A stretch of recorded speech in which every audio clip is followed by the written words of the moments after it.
کہ وہ ایک دم اچھے پریکٹسنگ مسلمان تھے، لیکن میری کوشش ہے کہ ان کو اسلام کے قریب لے کے آؤں، کوشش کروں۔ افسوس کی بات ہے کیونکہ ہمارے جتنے، اور وہ ایسے شخص تھے بولتے میں کس سے ڈرتا نہیں ہوں، ان کے پاس چھڑی رہتی تھی، چھڑی میں تلوار رہتی تھی، اور UN میں جا کے مجھے کہتے تھے doctor Zakir I am the only Muslim leader who goes there and starts with بسم اللہ الرحمن الرحیم، no one، I'm a Muslim, I'm proud to be one۔ Height بھی تھی ماشاء اللہ ان کی۔ ایک سال ہونے کے بعد امیڈیٹلی الیکشن کے اندر وہ اوور پاور کرتے اور ان کو چھوڑنا پڑا کنٹری۔ 25 سال رول کیے، جب ان نے اپنے کنٹری کو اسلامک کر دیے، وہ کہہ رہے تھے دس از دا 4th اسلامک کنٹری یا 5th، Pakistan, Iran, I think Afghanistan, تو وہ کہہ رہے تھے 4تھی یا 5ویں کنٹری ہے۔ اور USA کے نیوز پیپر میں آتا ہے doctor Zakir Naik is the godfather of doctor Yahya Jami. وہ یحییٰ جامی کیونکہ وہ کنٹری چھوٹی ہے، تو میں نے ان سے کہا انشاءاللہ اللہ سبحانہ و تعالیٰ یہاں کی پریسیڈنسی کی ویلیو کچھ نہیں، اللہ تعالیٰ آپ کو انشاءاللہ آخرت کے اندر جو درجہ دیں گے وہ یہاں سے کئی بہتر ہے۔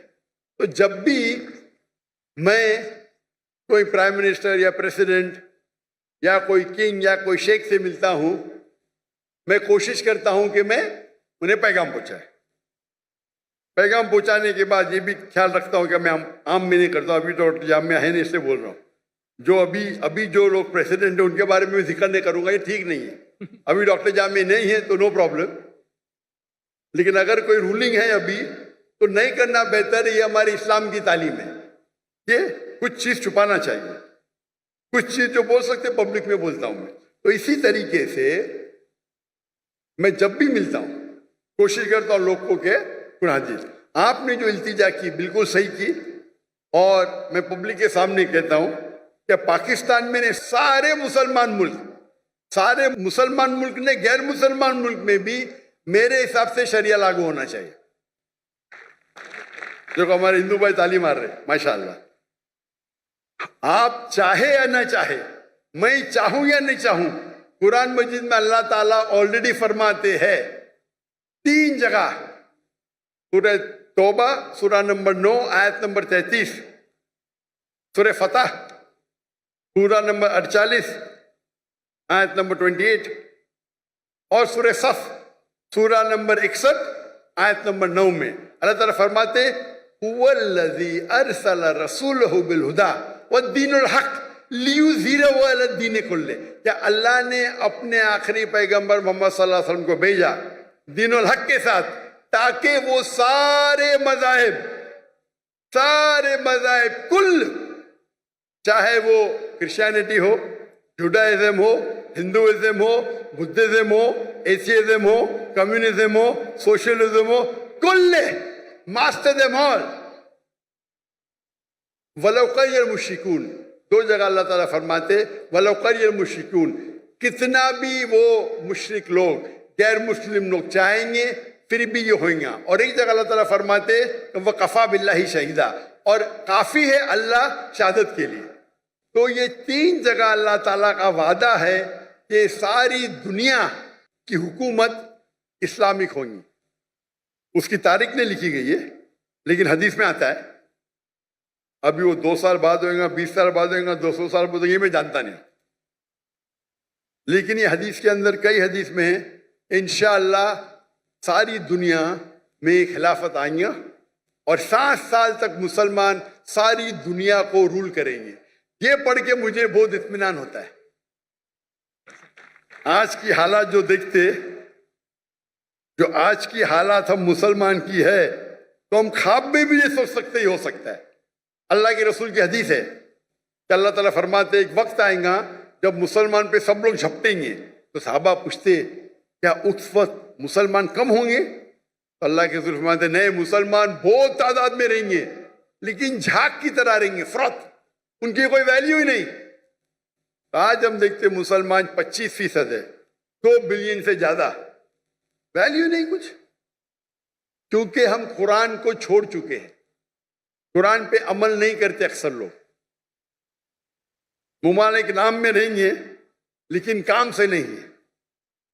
تو اگر ہم قرآن اور حدیث پہ چلے, اور جیسے آپ نے التجا کی کہ شریعہ لا ہونا چاہیے, میں بھی جانتا ہوں, سول اینڈ کرمنل بوتھ, میری بھی خواہش ہے پاکستان میں نے پورے دنیا میں ہو. اگر پورے دنیا میں شریعہ نازل ہوں گی تو انشاءاللہ امن ہوگا.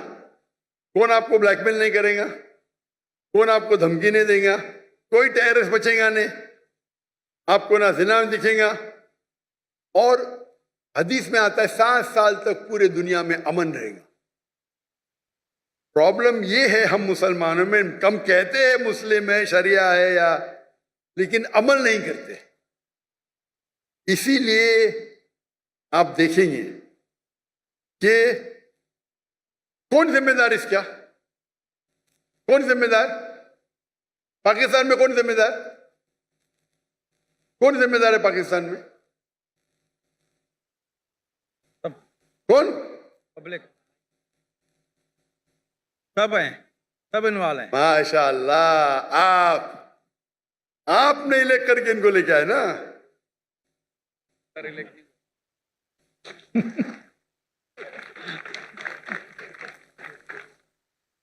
ڈیموکریسی اسلام میں الگ ڈیموکریسی تو ایسی ہوتی نہیں, بٹ پھر بھی آپ ہے, اگر آپ چاہے کہ وہ لوگ آئے جو اسلام کو قائم کرے, ابھی کے لوگ بھی قائم کرنا چاہتے ہیں مجھے پتا نہیں, آپ لوگ اگر کریں گے, آپ چاہیں گے تو ہو سکتا ہے, آپ نہیں چاہتے ہوں گے, آپ کی غلطی ہے.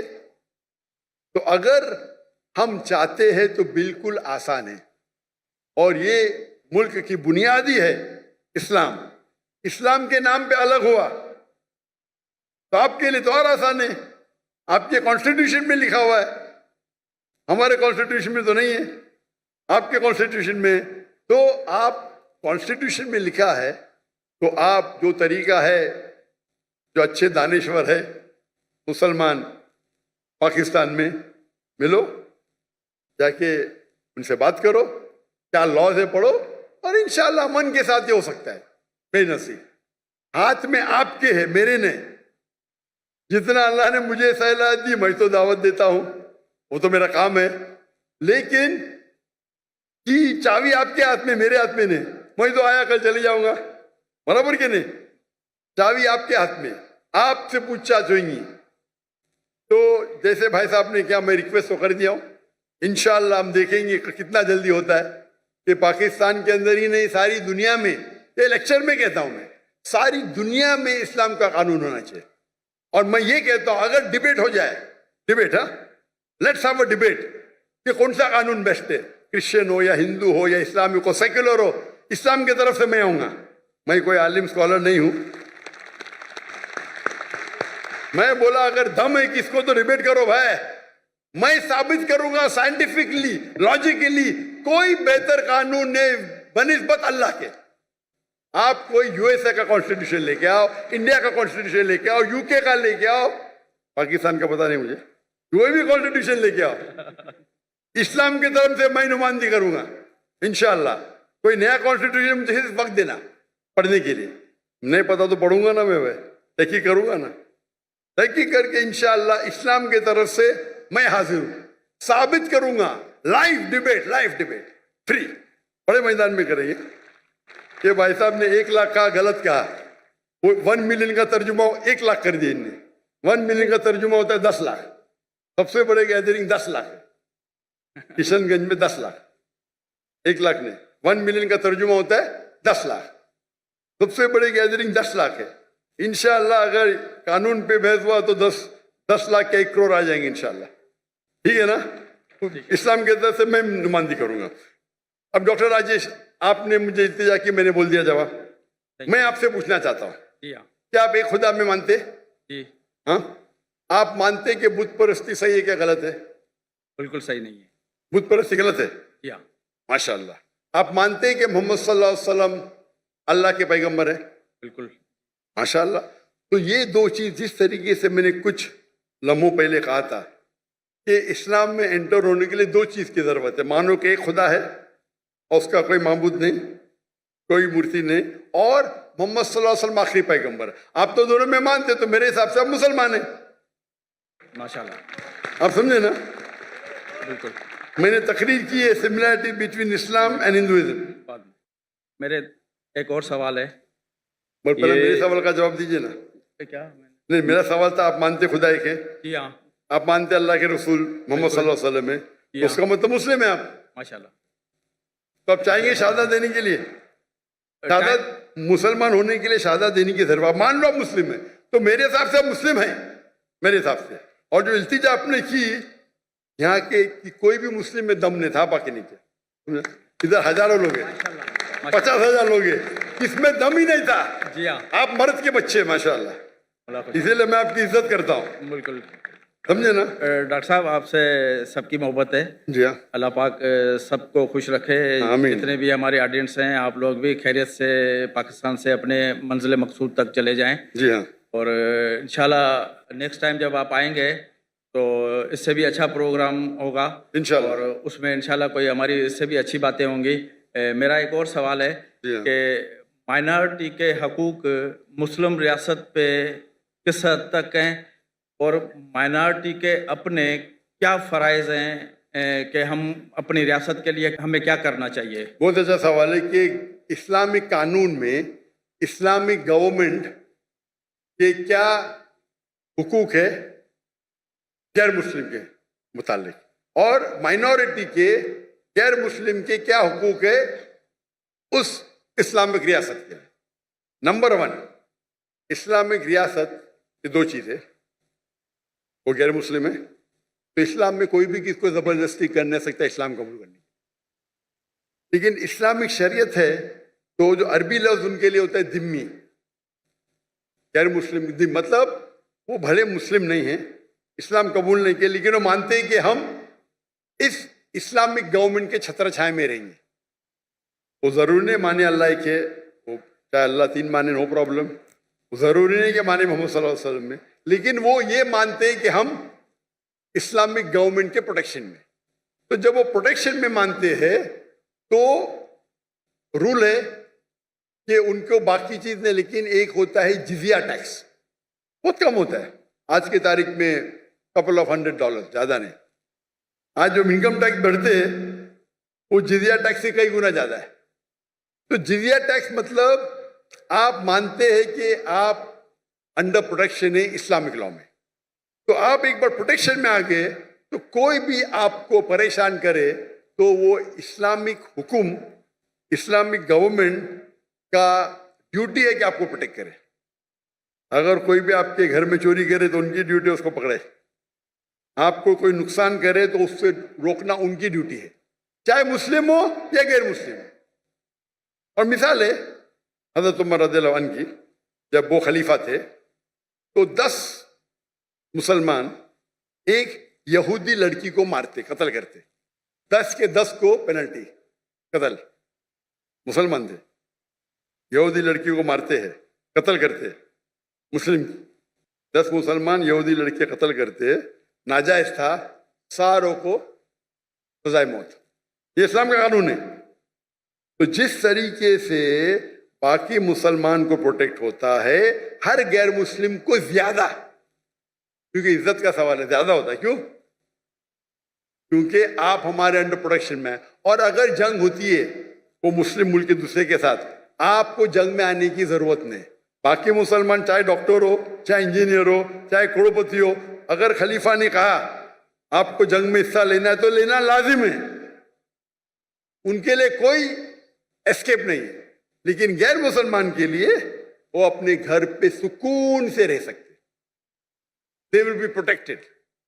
تو آپ کمپیئر کرو, آپ اتنا انکم ٹیکس دیتے عام شہر میں, پھر بھی پرابلم ہوتا ہے. یہاں جزیہ دو, مانو یو آر ویل. اسی لیے آپ ہسٹری دیکھیں گے, صحابہ کے دور, خلفاء راشدین کے دور, غیر مسلم چاہتے تھے, انوائٹ کرتے تھے غیر مسلم, یہاں آ کے بھائی ہمارے راجے کو نکالو, آپ آ کے رول کرو. خط لکھتے تھے ہمارے خلیفہ کو, آپ یہاں ہو. جب وہ آتے تھے کچھ لوگ مسلمان بنتے تھے, کچھ نہیں بنتے تھے,